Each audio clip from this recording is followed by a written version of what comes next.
Saudi ছাড়ছেন Ronaldo, champions league খেলতে চান ক্রিস্টিয়ানো, নিতে আগ্রহী বন্ধুর ক্লাব।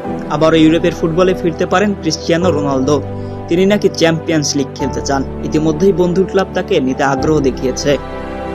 গত 2 বছর ধরে সৌদি আরবে খেলছেন ক্রিস্টিয়ানো রোনালদো। আল নাসেরের হয়ে তার পারফরমেন্স খারাপ নয়। তার মধ্যেই জানা গিয়েছে আবারও ইউরোপের ফুটবলে ফিরতে পারেন রোনালদো। তিনি নাকি চ্যাম্পিয়ন্স লিগ খেলতে চান। চলতি মৌসুমের চ্যাম্পিয়ন্স লিগ শেষ ধাপে এসে পৌঁছেছে। ফাইনালে খেলবে রোনালদোর প্রাক্তন ক্লাব রিয়াল মাদ্রিদ, প্রতিপক্ষ বরুসিয়া ডর্টমুন্ড। আগামী মৌসুমের চ্যাম্পিয়ন্স লিগ শুরুর আগে গ্রীষ্মকালীন উইন্ডোতে রোনালদোকে নিতে চাইছেন বায়ার লেভারকুসেন। জার্মানির এই ক্লাব চলতি মৌসুমের বুন্দেসলিগা জিতেছে। টানা 43 ম্যাচ অপরাজিত থেকে বায়ার্ন মিউনিখ, ডর্টমুন্ডের মতো দলকে পিছনে ফেলে জার্মানির চ্যাম্পিয়ন হয়েছে তারা। এই ক্লাবের কোচ জাভি আলোনসো, তিনি একসময় রিয়ালের রোনালদোর সতীর্থ ছিলেন। দুজনের সম্পর্ক বেশ ভালো।